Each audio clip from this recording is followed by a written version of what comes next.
सभी दोस्तों को नमस्कार। जय हिंद। मैं नरेश सिंह आप सभी का यूट्यूब चैनल में स्वागत करता हूं। दोस्तों, आज के वीडियो में बात करेंगे हम क्वेश्चन ऑफ हिंदी लैंग्वेज। दोस्तों, यह वीडियो जो है खासकर अभी तो उन लोगों के लिए बहुत महत्वपूर्ण है जो एलडीसी एग्जाम देने जा रहे हैं हेड कांस्टेबल का सीआरपीएफ के अंदर। क्योंकि दोस्तों, मैं आपको पहले से ही बोलता आ रहा हूँ, मैंने जितना हो सके आपके कारण मैं भी एक प्रोफेशनल सब्जेक्ट में अच्छी पकड़ कर लिया और आपको पढ़ाते पढ़ाते या आपको चीज़ों को देते देते, लेकिन साथ ही मैंने ये भी चीज़ बताया है जो आपका 160 नंबर का क्वेश्चन पेपर होंगे, उसमें 70 क्वेश्चन जो है प्रोफेशनल से, 60 क्वेश्चन में आपके 3 से 4 पार्ट हैं, जीके, जीएस, मैथ, रीजनिंग, और ये 4 पार्ट्स हैं। यानी 60 में से 4 पार्ट को अगर 4 डिवाइड करें तो 15 क्वेश्चन।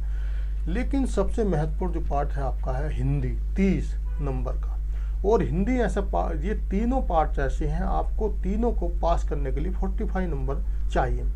आप प्रोफेशन में एक ऐसे मार्क यानी 50 से ऊपर बिना पढ़े भी आप ला सकते हैं। जीके जीएस जो थोड़ा अपडेट रहता है, न्यूज़ देखता है या थोड़ा भी नॉलेज है, या मैथ जिसका पहले शुरू में अच्छा था, रीजनिंग अच्छा था, वो आराम से कर सकता। लेकिन हिंदी पार्ट ऐसा है, अगर आपने कितना भी हिंदी पढ़ा है और आपने उसको छोड़ दिया, आपने संधि पढ़ी हो लेकिन छोड़ दिया, आपने समास पढ़े हो छोड़ दिया, अलंकार पढ़े हो छोड़ दिया, तो यह बिना पढ़े द्वारा आप नहीं कर सकते।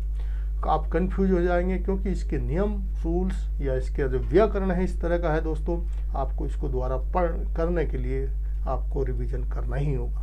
तो दोस्तों, आज चलते हैं हम, कुछ क्वेश्चन हैं हिंदी के संबंधित जो हिंदी से आते हैं। प्रश्न नंबर 1 है, इनमें से कौन सी भाषा काव्य भाषा के रूप में प्रसिद्ध है?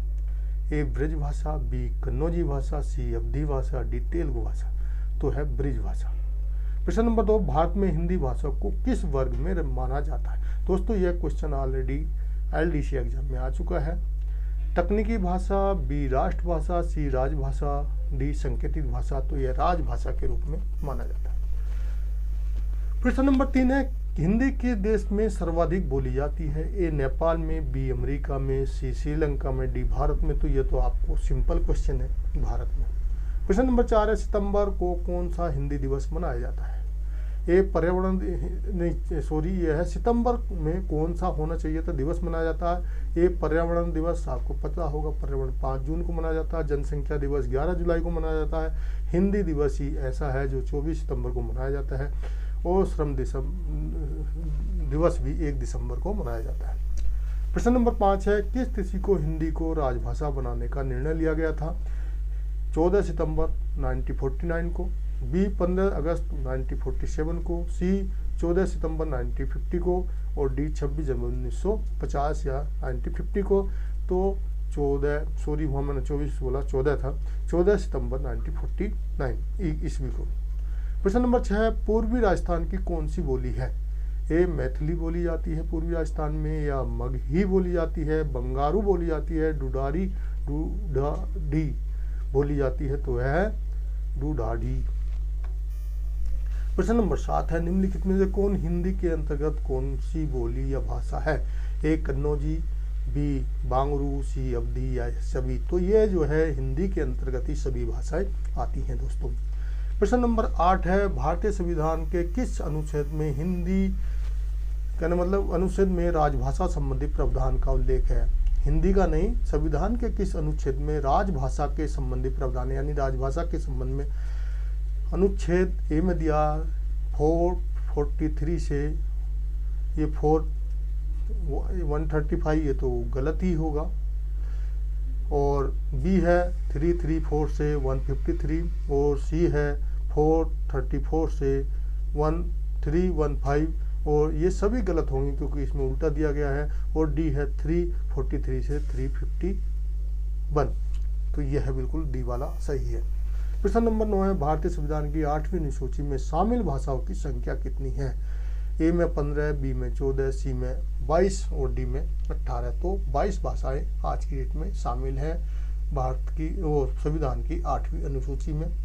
प्रश्न नंबर 10 है, 11वां विश्व हिंदी सम्मेलन 2019 का आयोजन कहाँ पे हुआ? तो यह महत्वपूर्ण बन जाता है क्योंकि करंट अफेयर के हिसाब से भी, हिंदी के हिसाब से भी। A port of Spain, William Tobago में, बी नई दिल्ली भारत में, सी लंदन ब्रिटेन में और डी मॉरिशस की राजधानी पोर्ट लुइस में। तो यह डी सही है, मॉरिशस की राजधानी पोर्ट लुइस में। एक इस कारण भी महत्वपूर्ण है क्योंकि भारत सोचेंगे भारत में होता होगा हिंदी का, लेकिन बाहर ही हुआ था, विदेश में हुआ। प्रश्न नंबर 11 है, पहला विश्व हिंदी दिवस कब और कहाँ मनाया गया था? ए पोर्ट ऑफ स्पेन में, बी नागपुर भारत में, सी लंदन ब्रिटेन में, डी मॉरिशस की राजधानी पोर्ट लुइस में। तो पहली बार 10 जनवरी 1975 को नागपुर में विश्व हिंदी दिवस का पहला आयोजन किया गया था। प्रश्न नंबर 12 है, ब्रज भाषा साहित्य का प्राचीनतम उपलब्ध ग्रंथ कौन सा है? ए जायसी, बी चंदायन, सी प्रद्युम्न चरित और डी लोर कहा। तो यह जो है प्रद्युम्न चरित ब्रज भाषा साहित्य का पहला उपलब्ध ग्रंथ है। प्रश्न नंबर 13 है, निम्नलिखित में से कौन सी पश्चिमी हिंदी की बोली नहीं है? यानी कि इसमें बोली नहीं है। ए बघेली, बी ब्रज, सी कन्नौजी, डी बुंदेली। तो इसमें बघेली जो है यह पश्चिमी हिंदी की बोली नहीं है।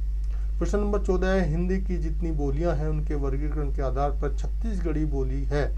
ए पूर्वी हिंदी की, बी उत्तरी हिंदी की, सी राजस्थानी हिंदी की, डी पहाड़ी हिंदी की। तो यह राजस्थान, वैसे भी आप देखोगे भारत के नक्शे पर पूर्वी साइड में ही है, तो यह पूर्वी हिंदी की भाषा है। प्रश्न नंबर 15 है, ब्रज भाषा कौन सी हिंदी के अंतर्गत आती है? यानी कि जो मथुरा इत्यादि में बोली जाती है वह भाषा पश्चिमी हिंदी में, बी पहाड़ी हिंदी में, सी पूर्वी हिंदी में, डी बिहारी हिंदी में। तो यह पश्चिमी हिंदी में आती है।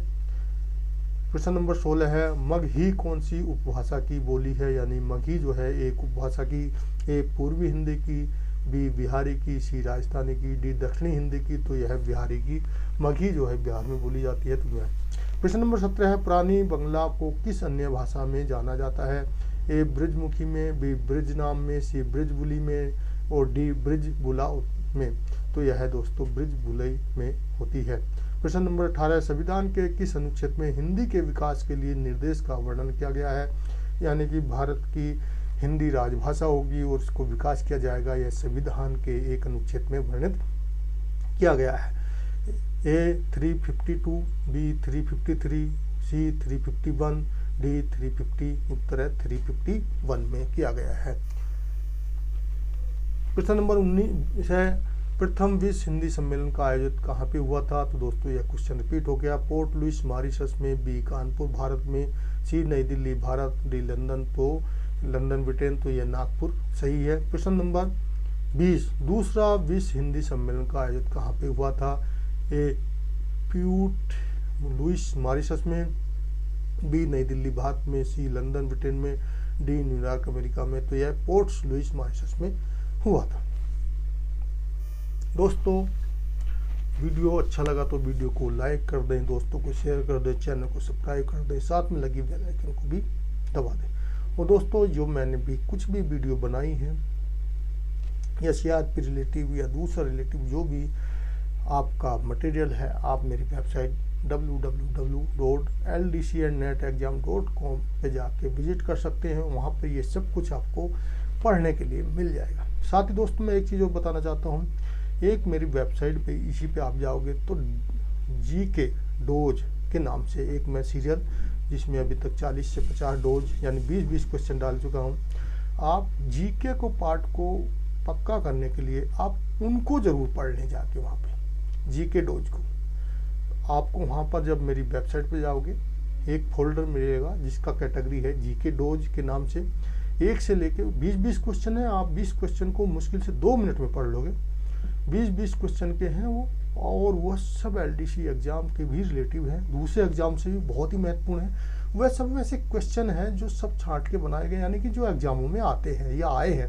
जैसे 20 क्वेश्चन किसी एग्जाम में आए तो 20 के 20 उसमें दे दिए गए हैं, या किसी भी एग्जाम में या पहले एलडीसी एग्जामों में भी जो क्वेश्चन आए हैं वो सब उसमें आपको मिल जाएंगे। वो डोज बहुत ही महत्वपूर्ण है। या किसी टॉपिक से बार बार क्वेश्चन आता है तो उसके संबंधी पूरे टॉपिक, जैसे संविधान से कोई क्वेश्चन आता तो 20 क्वेश्चन उसको एक ही साथ रख दिया गया है, उसको जीके डोज सीरियल नंबर दे दिया गया है, तो आप उसको देख लें, उनको जरूर पढ़ लें। और पढ़ने में आपको ज़्यादा समय नहीं लगेगा, नहीं तो आपको जीके का कोई बार बार इधर पढ़ेंगे उधर पढ़ेंगे, वो 1 लाइन क्वेश्चन है या कुछ ऐसे क्वेश्चन है जो ऑब्जेक्टिव टाइप के। तो वीडियो देखने के लिए थैंक यू, धन्यवाद।